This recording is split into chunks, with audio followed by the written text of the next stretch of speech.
희락. 다시 말하면 기쁨이 이루어지는 곳이 뭐라고요?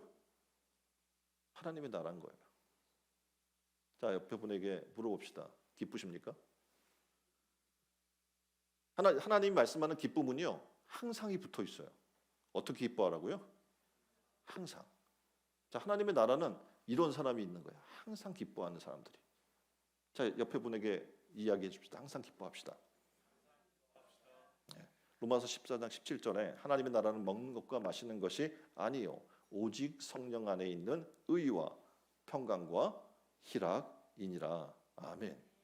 성령으로 충만하게 되면 당연히 따라오는 게 있는데 바로 기쁨의 열매입니다. 갈라디아서 5장 22절 말씀, 성령의 9가지 열매에 대해서 얘기하죠. 오직 성령의 열매는 사랑, 희락, 화평, 오래 참음과 자비와 양선과 충성과 온유와 절제니. 사랑 다음에 오는 게 뭐예요? 바로 희락이에요. 하나님은 사랑이시고 그 사랑이 넘치는 그곳에 있는 게 뭡니까? 희락, 바로 기쁨이 있다는 거예요. 신촌의령교회 모든 성도들이 심령이 가정이 하나님의 임재가 있는, 사랑이 있는, 기쁨이 가득한 하나님의 나라가 되시기를 주님의 이름으로 축원드립니다. 자, 그런 나라 만들고 싶죠? 근데 문제는 내 힘으로는 안 되는 거죠. 그냥 항상 기뻐하고 싶은데 내 힘으로는 항상 할 수 없어요. 가끔 기쁠 수 있어요. 그렇죠? 항상 기쁠 수 있어요? 항상 기쁘세요? 네, 원하지만 도저히 안 되는 일 중에 하나예요. 그런데 성경은 이야기해요. 내 힘으로가 아니라 성령의 은혜로 가능하다. 그래서 성령이 주시는 열매인 거예요. 내가 맺는 열매가 아니라 무엇으로?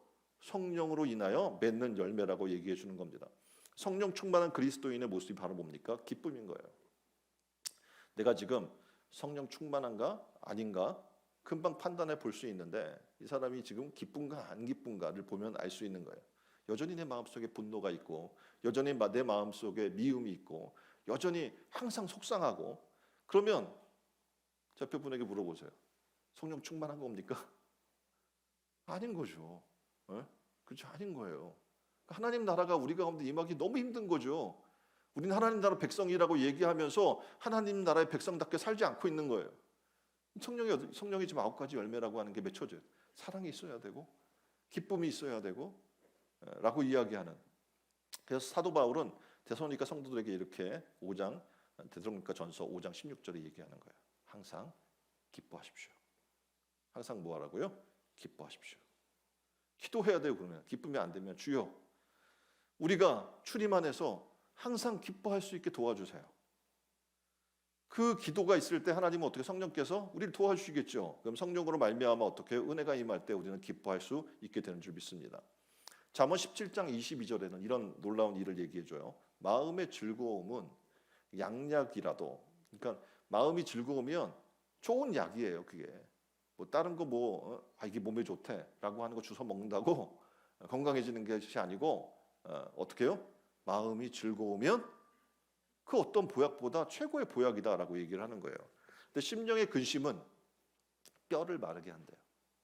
그 뭐라고 하는 거예요? 주님은 우리를 너무나 사랑하니까 옆에 분에게 얘기해 주세요. 항상 기뻐하세요. 그 어떤 보약보다 좋은 것이기 때문에 그렇게 말씀해 주는 겁니다. 저는 바라기는 우리 신촌의령교회 성도 한 분 한 분이 그랬으면 좋겠습니다. 늘 기뻤으면 좋겠어요. 늘 감사가 넘쳤으면 좋겠습니다. 그래서 그러한 삶이 되기를 주님의 이름으로 축원드립니다. 자, 우리 흔히 얘기 한 번뿐인 인생이라고. 맞아요, 한 번뿐인 인생이에요. 근데 늘 화내면서 분노하면서 짜증내면서 불안해하면서 사는 것이 합당합니까? 늘 소리 지르면서 욕하고 싸우며 살면 뭐예요? 자기를 병들게 하는 거예요. 그리고 그것이 자기를 무너뜨린다는 사실을 아셔야 합니다. 우리는 흔히 생각해요. 야, 내가 화가 나는데 그래서 막 어떤 분들을 보면 이게 화나 있는 게 그냥 삶인 거예요. 그래서 목소리도 항상 높아요. 톤이 높고 승질을 내고 계속 그래요. 근데 자기는 몰라. 왜 평상시 그런 거니까. 그렇죠? 그래서 막 소리를 지르고 그러면 본인은 얘기하는 거죠. 나 원래 이래. 근데 그게 중요한 거예요. 다른 사람이 성내 보이면 안 되는 거예요. 다른 사람이 화나 보이면 안 되는 거고 그 소리 지르고 막 이게 그 감정이 실려 있는 거 자기도 모르게. 그러면 안 되는 겁니다. 우리는 주님 안에서 어떻게 해요? 기쁘고 감사하고 행복하고 의미 있고 보람 있는 삶을 살아나가야 되는 거예요. 그것이 뭡니까? 하나님의 나라고, 이 하나님의 나라를 누리는 사람들이 하나님의 나라에 가는 거예요. 오늘 이후 옆에 분에게 이야기합시다. 화내지 맙시다. 가족이나 주변 사람들에게 상처 주는 말 하지 맙시다. 그래서 조금만 여러분이 생각하고 누르면 돼요. 막 말하려고 하다가 그걸 한번 걸러서 좋은 말로 바꾸세요. 아시겠죠? 그래서 사랑하고, 제 옆에 분에게, 자, 사랑하고, 다음에 할 거는 또 사랑하고, 용서하고, 또 용서하는 그런 삶을 사시기를 주님의 이름으로 축원드립니다. 빌립보서 4장 4절 말씀입니다. 주 안에서 항상 기뻐하라. 내가 다시 말하노니 어떻게 하라고요? 기뻐하라. 놀랍게도 이 상태, 지금 이 말씀을 썼던 상태가 본인은 감옥 안에 있는데 감옥 밖의 사람에게 지금 기뻐하라고 얘기하고 있는 거예요. 지금 어떻게 보면 바울이 감옥 안에서 쓴 편지가 에베소서, 빌립보서, 골로새서, 빌레몬서 이 네 권의 서신인데 빌립보 교회 사람들에게 보낸 이 마지막에 가서 이렇게 얘기하고 있는 거예요. 주 안에서 항상 기뻐하라. 내가 다시 말하노니 기뻐하라. 기뻐하라. 기뻐하라. 계속 이 말씀을 하고 있는 겁니다. 놀랍게도 마음에 하나님의 주신 은혜와 기쁨이 넘치게 되면 그 기쁨으로 어떡합니까? 나의 환경이 감옥이라도, 나의 환경이 어떠한 병든 그 상황이라도 그는 어떻게 할 수 있어요? 기뻐할 수 있는 거예요. 그곳이 바로 하나님이 임재한 하나님의 나라가 되기 때문입니다. 그래서 바울은 얘기해 주는 거예요. 기뻐해라. 난 비록 감옥에 있지만 기뻐, 하나님이 함께 하셔서 너희도 지금 너희의 삶 가운데서 기뻐해라. 이렇게 얘기해 주는 겁니다. 로마서 14장 18절은 이렇게 얘기해 줘요. 이로써 그리스도를 섬기는 자는 하나님을 기쁘시게 하며 사람에게도 칭찬을 받느니라. 아멘. 그래서 교회에서 봉사할 때 기쁨으로 해야 되는 거예요. 기쁨으로 하지 않으면 나중에 스스로가 시험 들어요. 일하다가 시험 드는 거예요. 뭐 일은 달라지지 않아요. 그렇죠? 그리고 또 어떻게 시간이 지나면 더 능숙해지잖아요. 그럼 그것 때문에 화날 일이 없는데 기쁨으로 하지 않기 때문에 상처가 되는 거죠. 그리고 교회로부터 멀어지는 거예요, 스스로. 그래서 봉사자들의 기본 자세는 기쁨과 감사가 있어야 합니다.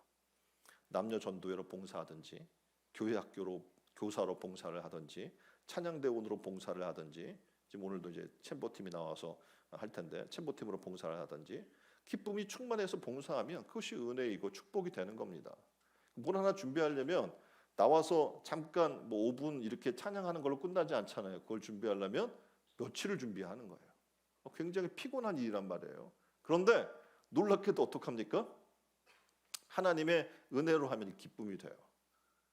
챔버팀을 이렇게 하면서 팀들이 보니까 금요일도 모이고 뭐 토요일도 모이고 굉장히 부담이 되는 거잖아요. 시간을 많이 할애해서 또 합주를 해야 되니까 다른 악기들이 만나서 준비를 해야 된단 말이에요.